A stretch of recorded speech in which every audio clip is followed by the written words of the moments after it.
Ladies and gentlemen, there comes a time in every nation's history when silence is betrayal, when the comfort of lies must be shattered by the sharp truth of reality. South Africa, that time is now. You were not born to be spectators in your own land. You were not given freedom to kneel under economic chains. You were not raised to obey systems that exploit you. I do not come to flatter you, I come to awaken you. Because Africa's freedom will not be complete until South Africa rises not just politically, but economically, mentally, and spiritually. And if you think you are free, ask yourself this: who owns your land? Who controls your resources? Who shapes your education? And who benefits from your labor? The truth, however bitter, must be told. Because it is only in truth that true liberation begins. They said South Africa was free. They sang songs, they raised flags, they marched through the streets in celebration. But I ask you today, what kind of freedom is this? Can a man truly be free if he still begs for the land his ancestors died on? Can a woman be free if she still cannot feed her children without permission from systems built to deny her worth? Can the youth of this land call themselves free when they graduate into a job market that has no space for them, an economy that serves foreign masters, and a future shaped by debt, not destiny? Political freedom is not the final destination, it is only the starting point. And yet in South Africa, political power has been mistaken for total liberation. This is not freedom. This is a carefully packaged illusion. They gave you the vote, yes, but they kept the land. They gave you a seat in Parliament, yes, but they locked you out of the boardrooms. They handed you a flag and told you to wave it with pride, while they kept the mines, the banks, the factories. And even now, decades after the fall of apartheid, the wealth of this nation remains in the hands of a few. Not a few by mistake, but a few by design. The old system did not die, it simply changed its uniform. It took off the helmet of apartheid and put on the suit of corporate control. It swapped chains for contracts, soldiers for shareholders. But make no mistake, the control remains. And if you do not control your economy, then your freedom is incomplete. A nation cannot eat democracy. It cannot drink slogans. It cannot house its people with promises. It must own its resources. It must control its wealth. It must build an economy that serves the people, not foreign investors. Look around you, the minerals of this land continue to enrich outsiders. The banks continue to serve the interests of the elite. The land remains untouched by those whose ancestors fertilized it with blood. How can this be called transformation? How can this be called justice? When the face of leadership has changed, but the lives of the poor remain the same, you see, they have trained us to think that freedom is a ceremony, that it is a song to be sung every year on a calendar date. But true freedom is ownership. True freedom is control. True freedom is when the people, not just a small elite, determine the destiny of the nation. And that freedom cannot be granted by your former oppressors. It must be claimed by the people themselves. South Africa stands at a crossroads. You can either continue to celebrate symbolic victories, or you can rise and demand real change. But you cannot do both. You cannot say you are free while your economy is governed by the same hands that once enforced your oppression. You cannot celebrate your liberation while your communities remain trapped in generational poverty. And do not be deceived by the polished speeches and beautiful policies. The test of transformation is not in paperwork. It is in the daily lives of the people. Ask the child walking to school without shoes. Ask the grandmother sleeping in a shack while luxury estates expand. Ask the young man with a degree in his hand and hunger in his stomach. These are the voices that define the truth of freedom. We must stop measuring progress by the number of black faces in high places and start measuring it by the number of black families who can live with dignity. We must stop settling for representation when what we need is reconstruction. We must stop clapping for crumbs while the cake continues to be served elsewhere. The revolution that began with political emancipation must now be continued with economic liberation. That is the only way the blood of the martyrs will find peace. That is the only way the children of Soweto will see the promise of their sacrifice fulfilled. This generation must not inherit the mistakes of the past. It must not inherit the fear of the past. It must inherit the fire to complete the work that was left undone, and that work begins by calling out the lie that South Africa is free simply because a few have been allowed to taste power. If the masses remain in chains, then freedom has not arrived, it has been postponed. And the longer we delay that truth, the deeper the roots of inequality grow. You cannot outsource your freedom. You cannot privatize your future. You cannot lease your liberation to those who never wanted it in the first place. South Africa must awaken, not with applause, but with action. Not with memory alone, but with movement. Because if freedom does not feed the hungry, return the land, create jobs, and end exploitation, then it is not freedom, it is betrayal dressed in celebration. And that is why the time for lies is over. The time for fear is over, the time to rise is now. They have told our young people to wait, to be patient, to respect systems that have never respected them. They have told them that leadership belongs to the old, that wisdom comes only with gray hair, and that revolution is a relic of the past. But I say no more.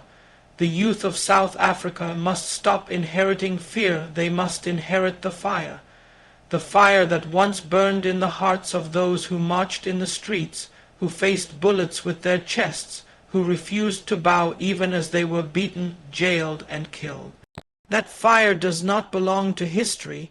It belongs to the present, and it must be carried forward by this generation with courage and clarity. The young people of South Africa are not the leaders of tomorrow, they are the leaders of now. They are not the ones who should sit silently while the mistakes of the past are repeated. They are not the ones who must accept unemployment, broken schools, collapsing infrastructure, and communities drowning in drugs and violence as their destiny. No, they must rise, they must speak, they must organize, they must disrupt the comfort of the status quo, because the enemy today is not only the memory of apartheid.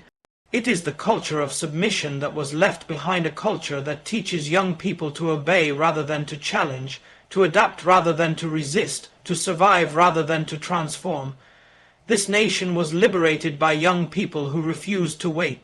The children of 1976 did not ask for permission to challenge injustice. They did not seek the approval of the oppressor. They understood that the future belongs to those who claim it with blood, sweat, and determination. And yet, decades later, we see a generation being trained to believe that compliance is progress, that silence is maturity, that obedience is intelligence. I say this with no apology. This is not wisdom. This is weakness disguised as respect. And if the youth continue to inherit this weakness, South Africa's future will be no different than its painful past. Look around, the problems of this country are not hidden. They are in plain sight. They are in the collapsing schools, where children try to learn with no books, no electricity, and no future. They are in the townships, where poverty is not just economic, it is psychological. They are in the streets where university graduates roam like ghosts, their dreams locked behind the gates of nepotism and corruption. And yet, those in power dare to tell the youth to be patient. Patient for what? Patient for how long? Patient while the same hands that promised freedom continue to steal opportunity. The truth is simple. South Africa cannot be built on fear. It cannot be developed by a generation too afraid to speak truth to power. It cannot become a just society if its most energetic citizens are taught to stay quiet and stay small. The young people must find their voice again, not the voice of complaints, but the voice of confrontation. Not the voice of entitlement, but the voice of responsibility. Because if you see injustice and do nothing, you are no different than the one who caused it. The youth must organize themselves beyond hashtags and hashtags. Beyond moments of outrage followed by silence. The fire they must inherit is the fire of sustained struggle, the fire of purpose that does not flicker when challenged, the fire that transforms not only systems but also minds. Because true revolution is not just about what you remove, it is about what you build. And South Africa today needs builders, builders who are not afraid to break old mentalities, builders who will turn protest into policy, builders who will replace fear with action. You must reject the idea that youth is a time of waiting. You must reject the myth that power belongs only to the old. You must stand in the knowledge that your voice matters now. Your hands are strong now. Your mind is sharp now. And if you do not rise now, you will wake up years later in the same broken system, only older and filled with regret. This country needs more than voters, it needs visionaries. It needs young Africans who will not only speak against injustice, but build systems of justice, who will not only expose corruption, but live lives of integrity, who will not only challenge leadership, but become it. And that means you must study not just for exams, but to understand your world. You must organize not just to protest, but to prepare. And you must lead not when someone gives you permission, but when your conscience demands it. Because the power of South Africa does not sit in Parliament, it sits in the potential of its people. And when the youth inherit fear, they protect the past. But when they inherit fire, they ignite the future. And that is why the world must hear this message clearly. The time for fear is over. The youth must rise now. The youth must lead now. Because if South Africa is ever to be truly free, it will be because its young people chose to stop waiting and started walking in the fire of purpose. They taught us that the enemy was the man with the gun and the foreign flag. They told us that once the colonizer left, we would be free. They made us believe that by replacing the skin color of leadership, the system would change. But I ask you today, if the chains remain the same, does it matter who holds them? If the people still starve, still sleep in shacks, still suffer in silence, what victory have we truly won? The truth that many fear to say aloud is this: the enemy is no longer just outside, it sits within our own institutions. It wears the suit of the politician, the uniform of the officer, the title of the official, and it smiles while the nation bleeds. It is not foreign soldiers who deny our children education. It is education departments that collapse schools with corruption. It is not invaders who keep clean water from our communities. It is local councils who sign contracts they never fulfill. It is not colonial masters who hoard land. It is our own systems that protect the theft and delay reform. The face of oppression has changed, but its effect remains the same. And until we name this betrayal for what it is, we will continue to mistake freedom for decoration.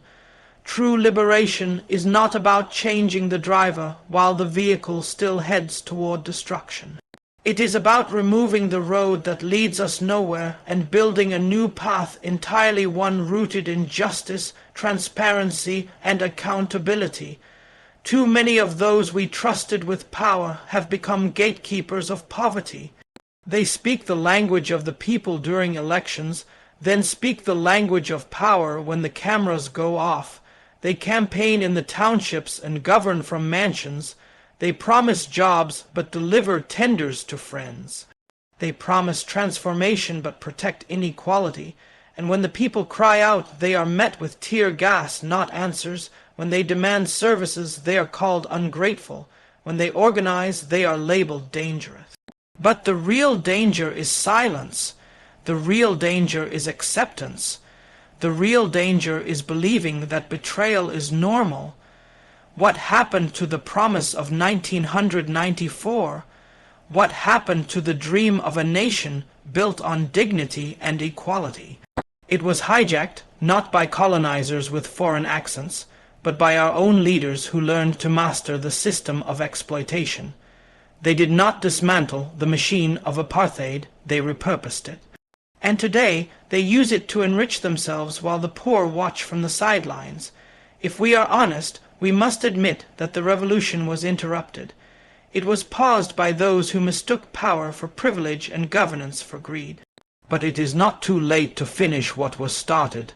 This generation must develop the courage to speak uncomfortable truths, to say that not every enemy wears a foreign name. Some enemies attend your community meetings. Some lead your municipalities. Some sit in your parliament. And if we do not confront them, they will continue to use the language of liberation to protect the tools of oppression. We must not be fooled by speeches that quote the heroes of the past, but fail to serve the people of the present. We must judge leadership not by its slogans, but by its results, not by its promises, but by its performance. There is a sickness that has crept into the heart of our institutions, a sickness of corruption, of ego, of indifference. It is a sickness that values image over impact, wealth over service, connections over competence, and we must treat this sickness with radical honesty. We must purge it not with more words, but with real action, with leaders who are accountable, systems that are transparent, and citizens who are awake. Because no matter how many statues we build, no matter how many flags we wave, if the people are still poor, still powerless, still pleading we are not yet free, let it be known that confronting the internal enemy is not betrayal. It is the highest form of patriotism, because when you love your country, you refuse to let it be ruined by those who claim to serve it. When you love your people, you do not look away when they are being robbed, even if the robber looks like you. It is not enough to blame the past. We must also hold the present accountable, because the oppressor changes shape, and if we are not vigilant, we will find ourselves cheering for those who continue our oppression with a different name.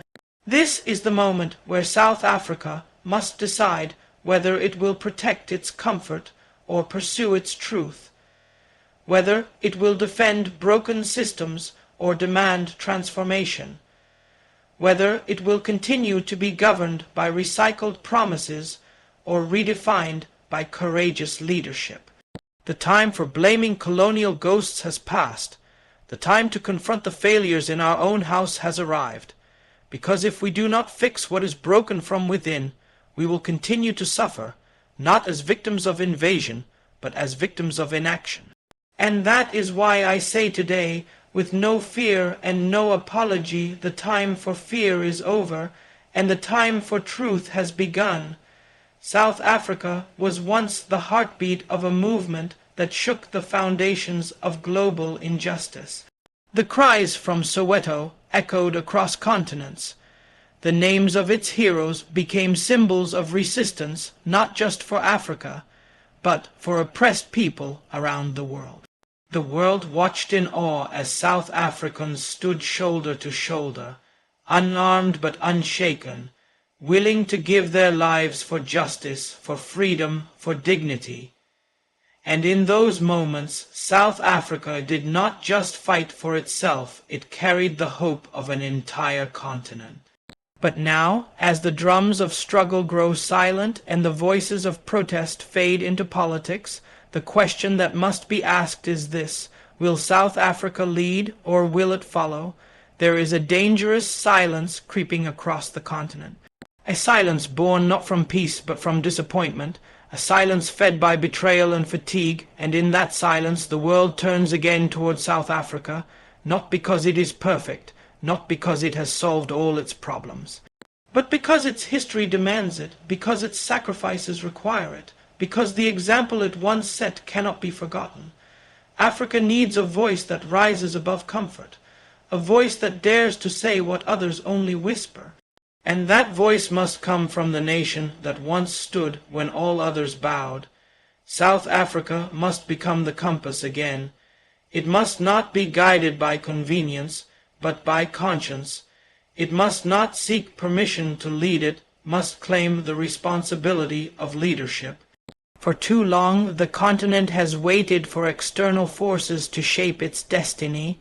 For too long it has looked outward for solutions, but the time has come for Africa to look within, and within Africa, South Africa still holds the potential to inspire, to mobilize, to ignite. Not with empty slogans or political theater, but with courageous example. It must be the first to say no to exploitation, the first to challenge corrupt power, the first to choose people over profit, integrity over image, truth over comfort. This leadership is not about power on paper. It is not about seats at international tables or handshakes with foreign dignitaries. It is about what happens in the streets of Khayelitsha, in the schools of Limpopo, in the hospitals of the Eastern Cape. Leadership is not just what you declare, it is what you demonstrate. And if South Africa cannot lead by example at home, it cannot lead the continent. It must rise not because it has no flaws, but because it still remembers what it means to fight for something greater than self-interest. The continent is waiting. Waiting for a nation to say enough is enough not just with words, but with action. Waiting for a government that puts people before politics. Waiting for a system that values the lives of the poor as much as it does the profits of the rich. Waiting for a movement that understands that Pan-Africanism is not a speech at a conference. It is a shared fight for justice, unity, and dignity. South Africa can no longer be content with being a symbol of the past. It must become a force for the future, but to lead Africa, South Africa must first liberate itself again, not from colonialism that battle was fought, but from the internal decay that has eaten at its promise, from the comfort that has bred apathy, from the illusion that freedom once won is forever guaranteed. Freedom must be defended every day. It must be deepened, expanded, reimagined, and that process demands discomfort. It demands bold decisions. It demands that we confront the truth that not all leaders are liberators, and not all victories are final. The youth must be at the center of this leadership. The same way young people drove the struggle against apartheid, they must now drive the struggle against poverty, inequality, and injustice. The same fire that once lit the streets must now light the path toward economic liberation, social justice, and moral clarity. The elders must support, not suppress. The institutions must serve, not suffocate. Because leadership is not about age, it is about courage, vision, and sacrifice. Africa is rising. Its people are awakening. Its spirit is stirring, but in every movement there must be a center, a pulse that keeps the rhythm of justice alive. South Africa has the history, it has the scars, it has the memory, but does it still have the will? That is the question the world is asking, and how this nation answers will shape not only its future, but the future of the entire continent. So let it be known here and now that the time for watching is over. The time for leading has come, because when South Africa rises with purpose, the whole of Africa rises with pride.